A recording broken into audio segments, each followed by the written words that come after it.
السلام علیکم ورحمۃ اللہ وبرکاتہ۔ الحمدللہ کفا وسلام علی عبادہ الذین اصطفیٰ اما بعد۔ محترم ناظرین کرام، آسان درس قرآن کے اندر 24ویں پارے کا تیسرا رکوع ہے، جس کے اندر 11 آیتیں ہیں۔ سورہ زمر سورہ نمبر 39 میں آیت نمبر 53 سے آیت نمبر 63 تک۔ اعوذ باللہ من الشیطان الرجیم، بسم اللہ الرحمن الرحیم۔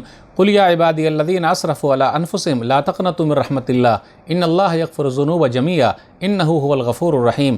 آپ صلی اللہ علیہ وسلم کہہ دیجئے، میرے بندو، جنہوں نے گناہ کر کے اپنی جانوں پر زیادتی کی ہے تو اللہ کی رحمت سے مایوس نہ ہو، نا امید نہ ہو۔ بے شک اللہ سارے گناہ کو معاف کر دیتا ہے، بے شک وہ بہت معاف کرنے والا بڑا مہربان ہے۔ وَأَنِيبُوا إِلَىٰ رَبِّكُمْ وَأَسْلِمُوا لَهُ مِن قَبْلِ أَن يَأْتِيَكُمُ الْعَذَابُ ثُمَّ لَا تُنصَرُونَ۔ لوگو لوٹ آؤ اپنے رب کی طرف اور اس کا حکم مان لو، اس سے پہلے کہ تم پر عذاب آ جائے، پھر تمہیں کہیں سے بھی مدد نہ مل سکے۔ وَاتَّبِعُوا أَحْسَنَ مَا أُنزِلَ إِلَيْكُم مِّن رَّبِّكُم مِّن قَبْلِ أَن يَأْتِيَكُمُ الْعَذَابُ بَغْتَةً وَأَنتُمْ لَا تَشْعُرُونَ۔ لوگو تم سب سے بہترین بات پر عمل کرو جو تمہارے رب کی طرف سے تمہاری طرف اتاری گئی ہے، اس سے پہلے کہ تم پر اچانک عذاب آ جائے اور تمہیں پتہ بھی نہ چلے۔ ان تقول نفس یا حسرۃ علی ما فرطت فی جنب اللہ وان کنت لمن الساخرین۔ کہیں ایسا نہ ہو کہ عذاب کے وقت کوئی کہنے لگا، ہائے افسوس اس کوتاہی پر جو میں اللہ کے حق میں کرتا رہا اور میں تو اسلام کا مذاق اڑاتا رہا۔ او تقول لو ان اللہ ہدانی لکنت من المتقین۔ یا کہیں ایسا نہ ہو کہ عذاب کے وقت کوئی یہ کہے، کاش اگر اللہ مجھے ہدایت دیتا تو میں بھی نیک لوگوں میں سے ہو جاتا۔ او تقول حین تری العذاب لو ان لی کرۃ فاکون من المحسنین۔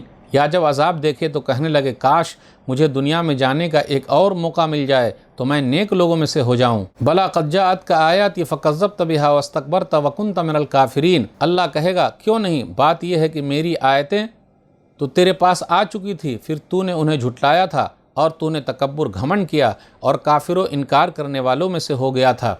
وَيَوْمَ الْقِيَامَةِ تَرَى الَّذِينَ كَذَبُوا عَلَى اللَّهِ وُجُوهُهُمْ مُسْوَدَّةٌ أَلَيْسَ فِي جَهَنَّمَ مَثْوًى لِلْمُتَكَبِّرِينَ۔ اور قیامت کے دن آپ صلی اللہ علیہ وسلم دیکھیں گے کہ جن لوگوں نے دنیا میں اللہ پر جھوٹ باندھا ہے ان کے چہرے سیاہ یعنی کالے ہوں گے۔ کیا جہنم تکبر کرنے والوں، حق کا انکار کرنے والوں کا ٹھکانہ نہیں ہے؟ بالکل ہے۔ وَيُنَجِّي اللَّهُ الَّذِينَ آمَنُوا اتَّقَوْا بِمَفَازَتِهِمْ لَا يَمَسُّهُمُ السُّوءُ وَلَا هُمْ يَحْزَنُونَ۔ اور جو لوگ اللہ سے ڈرتے رہے، اللہ انہیں ان کی کامیابی کی وجہ سے ہر جگہ پر نجات دے گا، انہیں کوئی تکلیف نہیں پہنچے گی اور نہ ہی وہ غمگین ہوں گے۔ اللہ خالق کل شیء وہو علی کل شیء وکیل۔ اللہ ہی ہر چیز کا پیدا کرنے والا ہے اور وہی ہر چیز کا نگہبان یعنی نگران ہے۔ لہ مقالید السماوات والارض والذین کفروا بآیات اللہ اولئک هم الخاسرون۔ آسمانوں و زمین کی کنجیاں اسی اللہ کے پاس ہیں اور جن لوگوں نے اللہ کی آیتوں کا انکار کیا ہے وہی لوگ گھاٹے یعنی نقصان میں ہیں۔ ناظرین اکرام، آسان درس قرآن کے اندر 24ویں پارے کا تیسرا رکوع ہے، جس کے اندر 11 آیتیں ہیں۔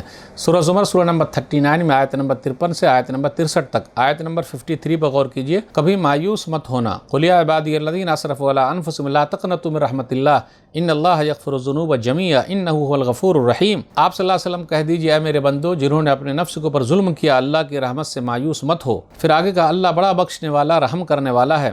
اس کا ایک شان نزول ہے، صحیح بخاری کتاب التفسیر حدیث نمبر 4810 سورہ زمر۔ عبداللہ بن عباس رضی اللہ تعالیٰ عنہ کہتے ہیں کہ مشرکین میں سے چند لوگ نبی صلی اللہ علیہ وسلم کے پاس آئے اور ان لوگوں نے کہا کہ ان لوگوں نے بہت قتل کیا ہے، پھر زنا بھی کیا ہے، تو کیا اسلام لانے کے بعد یہ سب گناہ ان کے معاف ہو جائیں گے؟ تو اللہ تعالیٰ نے یہ آیت اتاری، آپ کی دعوت تو بہت اچھی ہے۔ ان لوگوں نے نبی صلی اللہ علیہ وسلم کی تعریف کی، اس لیے کہا گیا اللہ کی رحمت سے مایوس مت ہونا، امید لگائے رکھنا۔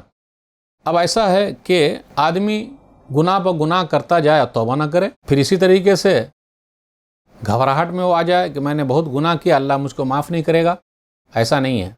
یا پھر یہ سوچے کہ اللہ تو بہت بخشنے والا، رحم کرنے والا، عمل ہی نہ کرے۔ لوگوں کو موت سے ڈر لگتا ہے لیکن تیاری ہی نہیں کر رہے ہیں، تو کیسا ڈر لگنا ہوا؟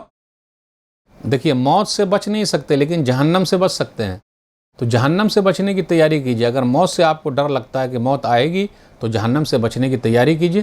کتنے لوگوں کو آپ دیکھیے موت سے بہت ڈر لگتا ہے لیکن نماز نہیں پڑھیں گے، تو ڈرنے کا فائدہ کیا ہوا؟ ڈرتے یعنی تیاری کرتے کہ بھائی کہیں جہنم میں نہ چلے جائے، تو یہ اصل ڈر ہوا۔ تو اللہ کی رحمت سے مایوس مت ہونا مطلب آدمی نے گناہ کر لیا ہے لیکن توبہ استغفار کیا تو اللہ معاف کرنے والا ہے، پھر اسی طریقے سے وہ عمل نہ کرے اور یہ سوچ کر بیٹھا رہے کہ اللہ بہت بخشنے والے، رحم کرنے والے، تو ایسا نہیں چلے گا۔ عمل کرنا بہت ضروری ہے۔ کل قیامت کے دن کچھ لوگ افسوس کریں گے، کاش کہ وہ نیک عمل کر لیے ہوتے تو بہانہ چلنے والا نہیں ہے۔ پھر اسی طرح کچھ لوگ بہانہ بنائیں گے، اگر اللہ چاہتا تو مجھے سیدھے راستے پر لے آتا۔ جی نہیں، اللہ نے یہاں لوگوں کو آزادی دے رکھی ہے، اس کا غلط استعمال کیا تو اس کا نقصان ہے، صحیح استعمال کیا تو اس کا فائدہ ہے۔ اور اللہ تعالیٰ کفر کو پسند نہیں کرتا، ناشکری کو پسند نہیں کرتا۔ جہنم تکبر کرنے والوں کا ٹھکانہ ہے، وہ لوگ اس کے اندر جانے والے ہیں، اور نیک لوگوں کو اللہ تعالیٰ بچا لے گا، ان کو تکلیف نہیں ہوگی، وہ لوگ غمگین نہیں ہوں گے۔ تو ناظرین کرام، آج کے درس میں بس اتنا ہی۔ اللہ سے دعا ہے کہ اللہ تعالیٰ ہم لوگوں کو قرآن کریم کو پڑھنے، پڑھانے، سمجھنے، سمجھانے، عمل کرنے اور لوگوں تک پہنچانے کی توفیق دے۔ آمین۔ والسلام علیکم ورحمۃ اللہ وبرکاتہ۔